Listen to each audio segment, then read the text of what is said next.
Hello everyone, this is General Hand Grenade. Welcome to my war room in Prince George, British Columbia. This is the last in our series of needed units for Global War 1936 to 1945 version 3. The last one for the player nations, the major powers, and what you're looking at there, China. Those would be minor powers, but they're still player nations. So I thought I'd just do the Chinese both together because the units that I figure you're going to need for those are exactly the same, except KMT China gets a fighter and a torpedo boat destroyer. So they start with torpedo boat destroyer, and you can see it in the foreground right here, right? And then the fighter, it's one of the rules the Americans can lend lease China a fighter at some point in the game. So that's why it's slightly different. Now, you see in brown here, this is the communist China. So they only start with 2 mountain infantry and a militia. And in the green, that's the KMT China. So that's the nationalist China, right? And but it's in the opening setup in 1936. It's not just the nationalist China; it's also the warlords. So you see these symbols, different symbols. So those are warlord nations. Now, if you count up all the territories, just in China, there's 15, I think, and then there's Manchuria, which is just to the north up here. And there's 4 Manchurian territories. Now those were originally Chinese territories, so that's considered part of China too. So really that's 19 territories, right? And really that's basically all you can do is take those 19 territories. But I don't know, like I've never even seen anybody close to doing it. I know people talk about it, and to me it's just a myth that you could do it. Like China would really have to have the worst game in ever, completely ignore those guys, and those guys would have to have a civil war and destroy the other, right? Between the communists and the nationalists. So even if that happened, even if the communists were to take over all of China, for instance, and that includes taking out all the Japanese troops, and they start with quite a few Japanese troops in Manchuria, right? Even if they were to take everybody out, it's got to be near the end of the game, right? And then you got to build a major factory, and then you can put more units on than the very few types of units that you're allowed to put on. So what you would do at that point is you would build off of the Russian build chart. Now, as you can see, the color that I have here, that's not too much different than the Russian color, right? So what I would do, if you ever got to that point, and I doubt that you will, but if you ever did get to that point, then just use Russian units. Like, you don't need to go out and paint a whole new set of units for something that's probably never going to happen with the Chinese, the communist Chinese being able to get to the point where they can build a major factory, complete that major factory, and then start building units like, so then 1972 rolls around and okay, we've done it, but that's way beyond when this game starts, right? Or ends. And the same with the nationalists. Like it would be tough for the nationalists to do it as well, although there's less for them to take out. Japan would have to completely ignore China again, right? And then I could see the Japanese being able to take out the communists, but then it would be much more of a chore for them to take out the Japanese in Manchuria. But even if they did that, well, then you can build a major complex and start building units off the American chart. So again, why bother building any units for something that's probably not going to happen? These units are green, just like the American units, different shade of green, of course. But if that were to ever happen, then you can just use American units, just put them on with the Chinese, and then you'll know, okay, those are Chinese units, right? You can paint them up if you've got way too many units, and I did, so I painted a few units up. Like I just took some of my spare American units and I spray painted them this color because I was spray painting my units anyway. But a lot of people just don't like to paint their units, and those guys are already green, so don't worry about it. Just use the American units, right? And as far as the communists, just use the Russian units. So other than that boat there and the Flying Tigers fighter for the KMT, both the communists and the KMT have listed the same amount of units because they basically have to do the same task. And as I've said earlier in other videos, and I'll state it again in this one, I'm doing the best case scenario for each of them. Like, you don't want to do the very minimum amount of units, right? You want to do what is the maximum that I could possibly use, because that's how many units you're going to need to play the game if you reach that maximum. Rather than saying, okay, this is the minimum amount of units that you need, and then you get there and you, well, I'm doing better than that for these guys. So just, I think it's better to go to the maximum, but don't get hung up on that. If you don't have as many units, it doesn't matter, not just for the Chinese, but for anybody. If you don't have as many units as I'm telling you here, don't worry about it. You can still play the game. I'm giving you the maximum amount of units if that nation were to come and become a beast in the game. So just keep that in mind, okay? So what I've got here for each of them: 16 infantry, 8 to 10 militia, 3 mountain infantry, 3 cavalry, 4 artillery, 3 anti-aircraft artillery, and that's it. Those are the only units you're allowed to buy as the Chinese, like, you actually have to qualify to build some of them anyway, right? So there's not much more you can do than that. And like I said, if you ever get beyond that stage, then first of all, let me know about it. Just comment on one of my videos. Hey, I did it. I built a major factory for the communists. Let me know, because I want to know. And I'm not interested if you cheated to do it, okay? I want to know how you honestly did it, and how bad your little sister was as a Japanese player before you tell me, okay? But anyway, so there's no sense in wasting any more time on these guys. I already set up the Americans. I thought, why not? Because the Chinese aren't going to take very long. So let's just walk over to the eastern United States and take a look at the Americans now. Find a good spot. So the setup is a little bit different. Not much. Like, there's a light cruiser that's been added down there in Panama, right? Oh, I forgot the coastal artillery. There still is a coastal artillery down there. I'll grab that after I set this down. So the first thing that you notice there is that there's more factories. There used to be a major factory on the other side in San Francisco. Now that's a medium factory, right? So there's more factories, but they're, for the most part, smaller factories. I think, anyway. I'm going on memory here. It seems to me there's a lot more factories up around the Great Lakes up there. I don't think there was one in the Great Lakes territory before. But then again, the territory names are different. When I showed you China there, I think I got everybody right in the right spots. But half the names have changed for the Chinese, but they haven't changed in the setup chart. So I'm going, oh no, which one was this and which one was that? So I don't know if I got China right. I got the number of units right over there on that opening setup, but I'm not sure that I got them right. Anyway, so for the Americans. Now, with America, a lot of what you're going to do is based on when you got to enter the war and how belligerent the Japanese are. Because most of your peacetime bonuses come from something the Japanese did and not something that the Germans and Italians did. There are a few things that go on in Europe that America gets concerned about it and bumps up their income. But for the most part, it's what's happening in the Pacific that America concerns itself with. So depending on when you enter the war, that's how much money you're going to have, right? Because you start out with a very low amount of money, just 6 IPP, and then when you're at war, then you're up to 63 IPP with probably a bonus of 12, so 75. So if you get there, I call it on time, if you get there in the second half of 1941, or the January of 1942, that would be on time. That's when they entered the war.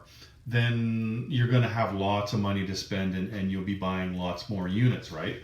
But I don't know what kind of units you buy, and I'm assuming you're going to have lots of American units anyway if you've done what you should do and have both Pacific and Europe 1940. because the Americans are in both of those games. So you should have lots.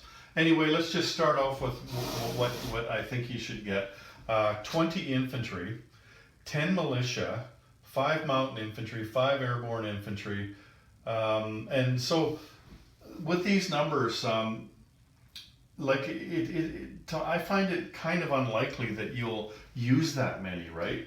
I'm not sure why you would buy that many American mountain infantry, but I've put mountain infantry down for everybody. And you know, like it could happen if America decided that they wanted to fight over down here, South America.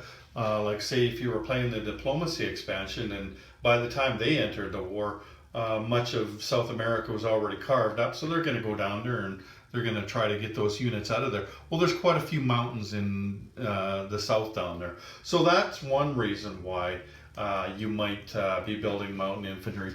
Another one might be that you're fighting it out in Spain over there. The game that I think the game that I'm playing now, the Americans are actually going into Spain rather than going into Europe up there. And there's a lot of mountains in Spain, so using mountain infantry for that is a good thing to do. But really, it starts here with the Marines. That's where you're going to buy most of your infantry from. So what I've got here is 12 Marines and 10 elite Marines. So the elite Marines are the same thing as Marines, but they're attack 3, defense 5, instead of attack 2, defense 4. So what I usually do on a transport for my first wave of trying to take the land is I put one of each on there, 1 Marine and 1 elite Marine, because then I've got something with a little bit of punch. Hopefully I get there with some planes too. But really, you've got to go across the water, so you're going to need carriers to do that, right? And transports, of course. But your Marines and your elite Marines are probably your most important land unit when it comes to the Americans, because you've got to gain a foothold somewhere, whether that's in the islands in the Pacific or it's in Japan. It's just that's what you've got to do, right? So after the Marines, and I've only got 5 motorized infantry because I don't think you'll buy lots of those. Just gives you the option of using them, right? And also, like, America could get attacked itself. Like, that's quite possible, right? And there's a lot of territories in America. So I could see, like, it would be more likely, in my mind, that somebody puts America in jeopardy by jumping all over them than one of the Chinese territories taking over China. To me, that just seems a little more likely. But still not very likely. Just like in any game, as you can imagine, it would be hard to take over America in World War II, right? 5 advanced mechanized infantry, 10 artillery, 5 advanced artillery, 5 to 10 anti-aircraft artillery, probably just 5. I think I'm going to revise that. I think only 5 anti-aircraft artillery. So let me just delete that part there. There we go. 10 to 15 submarines. Remember with Japan, I was saying boats, boats, boats. Well, the same thing with these guys. You can't have too many boats as far as I'm concerned. But if you don't have that many submarines, don't worry about it. Remember, you can always use chips as well if you ever happen to buy that many submarines. So 5 to 10 advanced submarines. So those are similar numbers to the Japanese, right? 3 transport planes, 5 medium bombers, 12 fighters, 12 tactical bombers, 5 strategic bombers, 5 heavy bombers.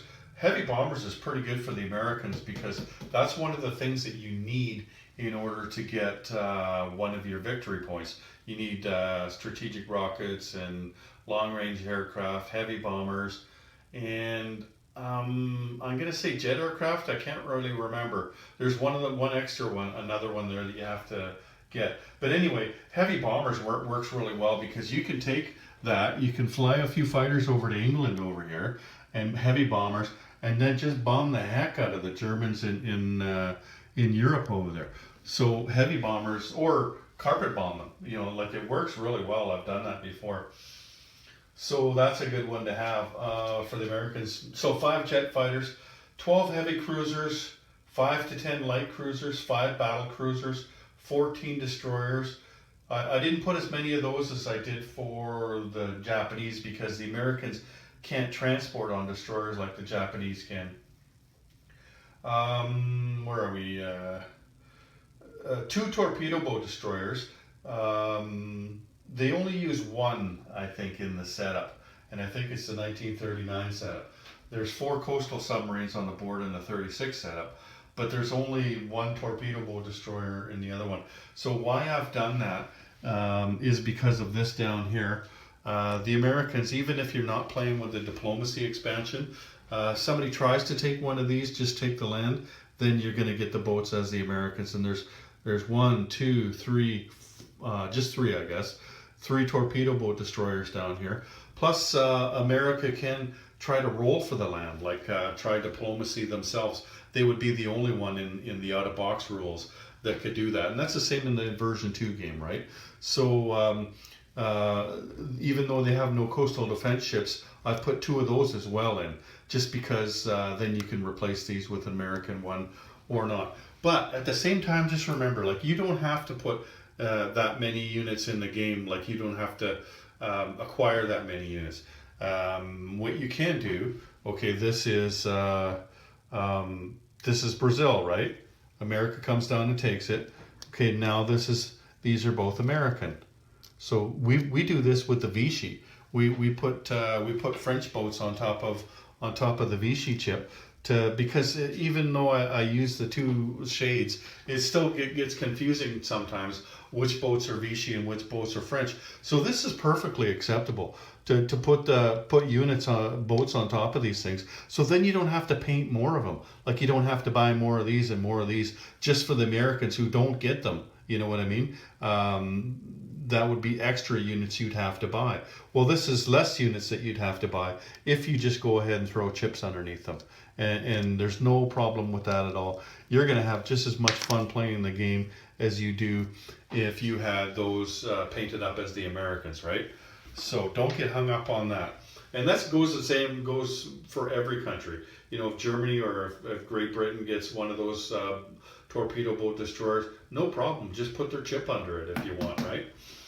5 tank destroyers, 5 self-propelled artillery, 4 coastal submarines. Like I told you about the 2 coastal defense ships. And again, that's optional, right? So battleships. You start with 4 battleships on the board. So I'm saying 6 battleships, 3 fast battleships, 2 to 3 heavy battleships. And what I told you before, this is the same for that, okay? Let's just take a look at this over here. So there is a battleship, right? I like to use the purple chips because they're recognizable from everywhere, right? That's a heavy battleship. You can do that, no problem whatsoever.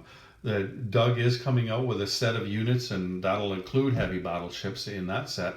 But if you don't have the money to start off with, then no problem. Just grab yourself an odd color of chip like this that's recognizable. That could either be a fast battleship or a heavy battleship, and then use a different color. You know, like say that's a heavy battleship. Well, this could be a fast battleship right here, and then one of these without a chip. That's just a battleship, right?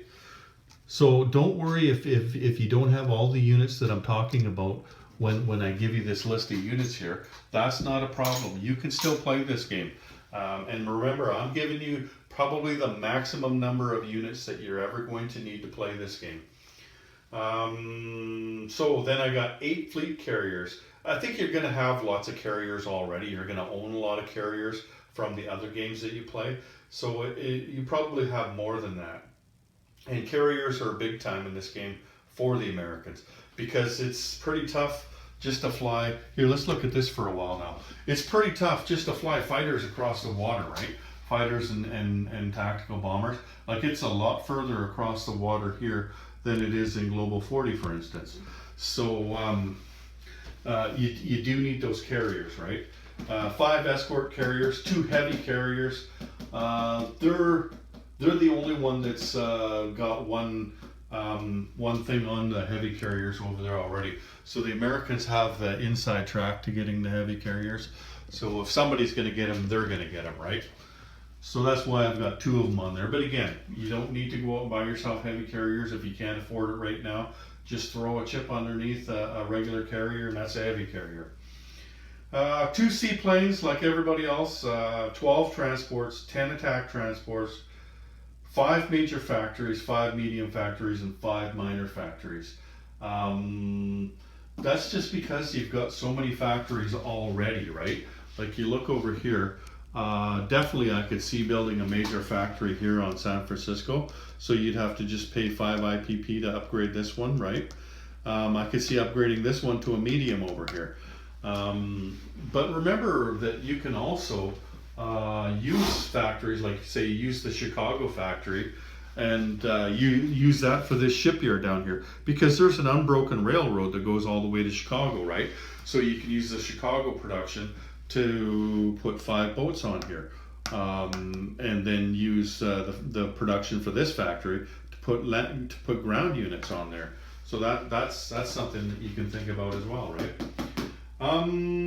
Where are we here? But yeah, there's already 4 major factories on the board, so that only gives you 1 extra. And as I said in the intro, which I haven't made yet, I'm going to say in the intro, that's if you're using these kind of factories, the numbers that I'm giving you, right? Like if you're using generic factories, then you're not going to need as many factories as the numbers that I'm giving you, because you'll be using the same factories for everybody. And the factories, when they change hands, you don't have to take one off the board and put another one on. You just use the one that's already there, right? So you might actually need 6, but I doubt it. I think that 5 major factories will give you plenty of production. The only reason I'm saying put an extra one on is because I think that you should get one for San Francisco here. I think that you need one, but and you've already got 4, so that's why that. And you're probably not going to take many factories. Like I could see you taking the one in Brazil. But other than that, you're probably just liberating French factories, or maybe taking a German one, maybe taking a Japanese one. Other than that, you're not really going to get many factories outside of the United States. You might put one on. I don't think there's any restrictions from putting them on places like Hawaii. So you could put a minor out there if you wanted, I think. I don't remember in the rules where you can't put factories on islands. Certainly you wouldn't be able to put a major out there, because a major has to go in your home country, and that's not your home country, right? So yeah, that's the whole list right there for everybody. So America was the last country, just like they are when you're playing the game, that they're the last in the turn order, them and the nationalist Chinese. So I hope you enjoyed this. I know I've enjoyed collecting them. Definitely enjoyed collecting them, but I like to play with little things like this and paint them, and my little army men and little carriers and things like that, putting magnets in them. So to me, that's a big part of the fun, and I think for a lot of people that get into a game that's this extensive, that might be part of your fun too. Some of you might just like to show up at your friend's place and play the game, and that's fine. There's nothing wrong with that either. But if you're collecting this, don't think you have to collect them all before you can play a game. You don't. You just have to get a minimum amount of pieces and maybe some chips or something, and then you're into it, right? By the way, these boats down here are not in the opening setup. These are on the production chart. These 2 boats down here, but those are the opening setups as far as I know. They're subject to change in the next month or so, but that's the last version I've got. Like the second setups. There was one setups for a few months ago. They're different already than they were in this beginning, or in the spring, I guess. So they've changed a little bit since the last time, but if they change again, I don't think they would change a lot, and that doesn't just go for the Americans, but for everybody. But yeah, like I'm so excited to see the new map and to see the final rules and the setups and everything. Having had the pleasure and the privilege to work on the game with some guys that are really passionate about this.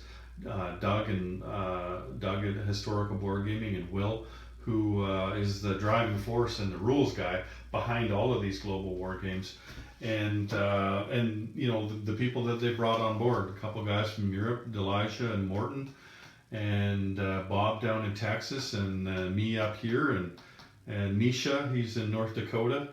And there's probably a couple of other guys that I haven't met yet. Those are just the ones I met. But there's other people that are putting in input, and I look forward to meeting them, and hopefully go down to Tulsa next year again for the convention down there. There's a gaming convention where I'm sure we'll be playing this game and probably setting up the 1914 game. I think Doug's gonna do the Cold War version. I think that's 65 or something. It's one year in the 60s anyway. I think he's going to set that one up as well. So if you can make it down there for that, you might be able to meet some of us. That would be great if you can make it there for that. But anyway, I know a lot of you guys are excited about version 3 coming out. We've worked really hard to make it the best global war game out on the market, or the best World War II game out on the market. And lots of passion thrown in there. So hope you enjoy it as much as I've enjoyed working on it, and I hope you're as excited to see the game as I am right now. Anyway, that's what I've got for all the setups, and just get what you can whenever you can, and if you ever want to come up to Prince George and play me a game, everybody's welcome. All you got to do is just get a hold of me in the comments and say, hey, I'd like to come up there and play. So that'll be great. Anyway, that's it for me now. That's the last video in the series, except for the first video that I have to make. So take care, everyone. General Hand Grenade out.